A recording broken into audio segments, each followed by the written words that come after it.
United states ने एक global effort का आह्वान किया। वो चाहता था कि सभी देश रशियन मीडिया पर रोक लगा दें, लेकिन इंडिया ने अपना एक स्टैंड लिया। उसने इस डिमांड को मानने से इनकार कर दिया। इससे इंडिया की आजाद फॉरेन पॉलिसी और भी साफ हो गई। एक मुख्य कारण था रशिया के साथ उसके पुराने रिश्ते। वो किसी और देश के दबाव में नहीं झुकता। इंडिया अब दुनिया के मंच पर अपनी बात ज्यादा मजबूती से रख रहा है। इंडिया के इस फैसले पर दुनिया भर से अलग अलग प्रतिक्रियाएं आईं। कुछ देशों ने इंडिया के खुद फैसले लेने की कमिटमेंट की तारीफ की, वहीं कुछ लोगों ने चिंता जताई। उनका कहना था कि इंडिया का रुख परोक्ष रूप से रूस के कार्यों का समर्थन करता है। उन्होंने इंडिया के इनकार को एक मल्टीपोलर वर्ल्ड के लिए एक धक्का के रूप में देखा।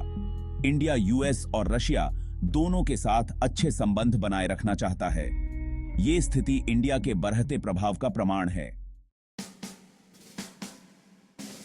यूएस के डिमांड को इंडिया का ठुकराना महत्वपूर्ण है। ये इंडिया के अपनी संप्रभुता के प्रति कमिटमेंट को दर्शाता है। ये उसकी इंडिपेंडेंट फॉरेन पॉलिसी के प्रति उसकी कमिटमेंट को भी रेखांकित करता है। इंडिया अपने फैसले खुद लेने के लिए दृढ़ है। इस रुख की ऐतिहासिक जड़ें हैं। उसने अपनी आजादी की हमेशा रक्षा की है। इस फैसले ने इंडिया की छवि को मजबूत किया है। इसने एक ऐसे राष्ट्र के रूप में उसकी छवि को मजबूत किया है जो अपने सिद्धांतों पर कायम है। यूएस ने रशियन मीडिया की विजिबिलिटी को काफी हद तक प्रभावित किया है, खास करके डिजिटल दुनिया में। गूगल, फेसबुक और ट्विटर ने रशियन मीडिया को प्रतिबंधित किया है। इंडिया में इसका असर कम दिखाई देता है। टेलीविजन और अखबार का आज भी बोलबाला है। इंडिया की आबादी का एक बड़ा हिस्सा स्थानीय भाषा की खबरों पर निर्भर है। स्थिति बदल रही है। इसका असर इंडिया पर भी पड़ सकता है। भाग 5, shaping perceptions, the influence of US tech giants. US tech giants के एक्शन से चिंताएं बढ़ी हैं। उनके पास ग्लोबल इंफॉर्मेशन फ्लोज को आकार देने की ताकत है। जब वे कुछ मीडिया आउटलेट्स तक पहुंच को प्रतिबंधित करते हैं, तो यह सवाल उठाता है, क्या वे सूचना की स्वतंत्रता को सीमित कर रहे हैं? क्या वे अपने ही नैरेटिव्स को बढ़ावा दे रहे हैं? यह स्थिति मीडिया बहुलवाद की आवश्यकता पर प्रकाश डालती है।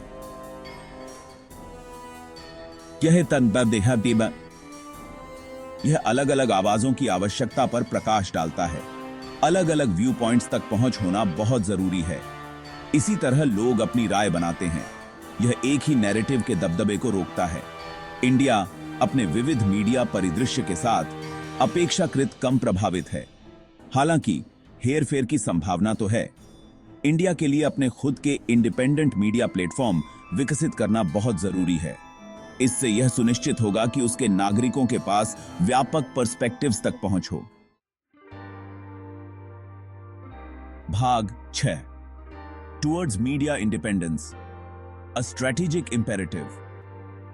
इंडिया को मीडिया इंडिपेंडेंस के स्ट्रेटेजिक महत्व को समझना चाहिए। उसे विदेशी टेक कंपनियों पर अपनी निर्भरता कम करनी चाहिए।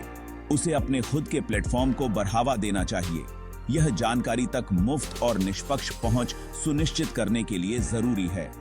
यह राष्ट्रीय सुरक्षा के लिए भी महत्वपूर्ण है। इंडिया ने इस दिशा में कदम उठाए हैं। उसने स्वदेशी सोशल मीडिया प्लेटफॉर्म को बढ़ावा दिया है। इसने स्थानीय भाषा के समाचार आउटलेट्स के विकास को प्रोत्साहित किया है। हालांकि अभी और भी बहुत कुछ करने की आवश्यकता है। इंडिया को डिजिटल इंफ्रास्ट्रक्चर में निवेश करना चाहिए। उसे डिजिटल लिटरेसी को बढ़ावा देना चाहिए।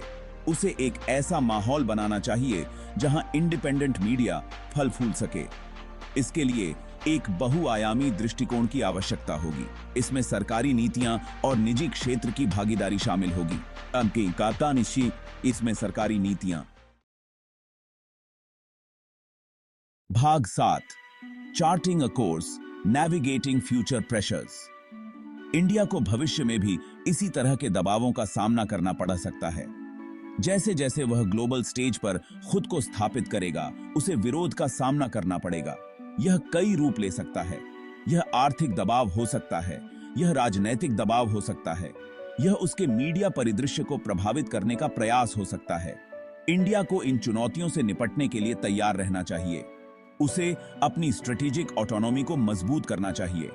उसे समान विचारधारा वाले देशों के साथ मजबूत संबंध बनाने चाहिए। उसे इंडिपेंडेंस और नॉन अलाइनमेंट के अपने मूल्यों को बरकरार रखना चाहिए। रशियन मीडिया के बारे में इंडिया का फैसला एक रोड मैप प्रदान करता है। यह दर्शाता है कि इंडिया अपना पक्ष रखने को तैयार है। वह अपने हितों की रक्षा करने को तैयार है। आने वाले वर्षों में यह दृढ़ संकल्प बहुत महत्वपूर्ण होगा। संकल्प।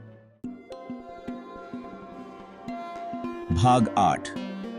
ग्लोबल मीडिया इन अ मल्टीपोलर वर्ल्ड, अ पैराडाइम शिफ्ट।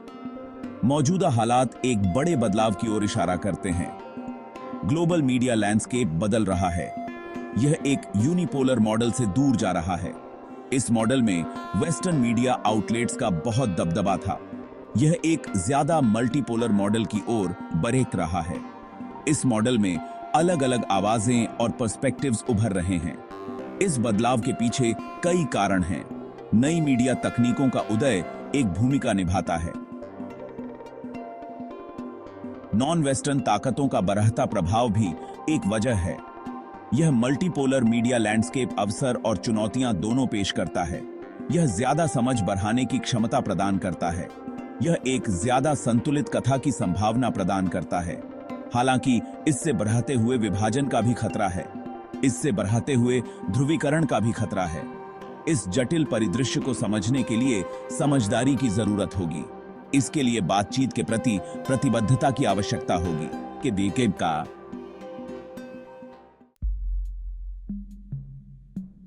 भाग 9। The power of choice, a question for our times. Russian media access का मुद्दा एक बुनियादी सवाल खड़ा करता है। यह कौन तय करता है कि हम क्या जानकारी हासिल करें? क्या यह सरकारें होनी चाहिए? क्या यह टेक जायंट्स होने चाहिए? या व्यक्तियों को चुनने का अधिकार होना चाहिए? यह सवाल सूचना की स्वतंत्रता पर बहस के केंद्र में है। यह दूरगामी परिणामों वाली बहस है। यह दुनिया के बारे में हमारी समझ को प्रभावित करती है। यह इन्फॉर्म्ड डिसीजंस लेने की हमारी क्षमता को प्रभावित करती है। जैसे जैसे हम 21वीं सदी की जटिलताओं से गुजरते हैं, हमें इस स्वतंत्रता को बनाए रखने का प्रयास करना चाहिए। हमें अलग अलग व्यू पॉइंट्स तक पहुंच सुनिश्चित करनी चाहिए। यह एक स्वस्थ लोकतंत्र के लिए जरूरी है। यह एक जीवंत जन संवाद के लिए भी जरूरी है। भाग 10। Empowering your future, the value of knowledge.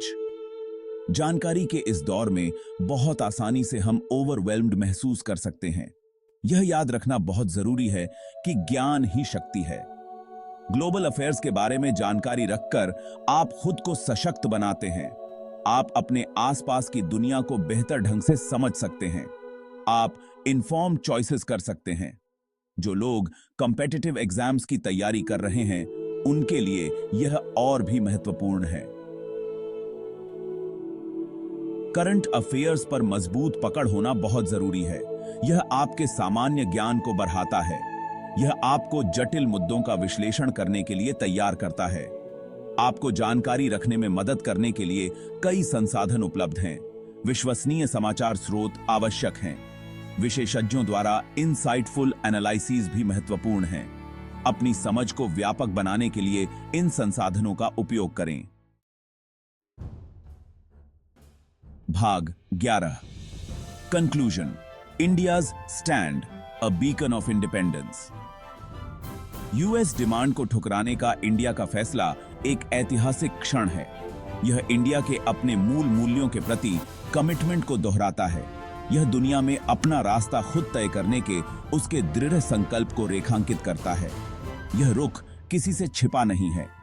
यह उन दूसरे देशों के लिए एक मिसाल है जो अपनी स्वायत्तता को बनाए रखने के लिए प्रयास कर रहे हैं। जैसे जैसे ग्लोबल ऑर्डर विकसित होगा, इंडिया के दृढ़ संकल्प की परीक्षा होगी।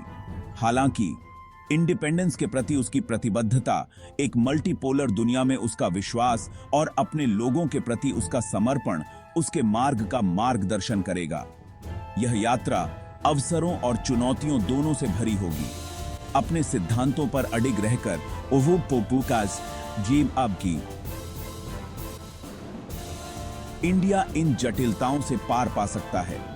यह एक ज्यादा न्याय संगत और न्यायपूर्ण वर्ल्ड ऑर्डर को आकार देने में एक अग्रणी आवाज के रूप में उभर सकता है।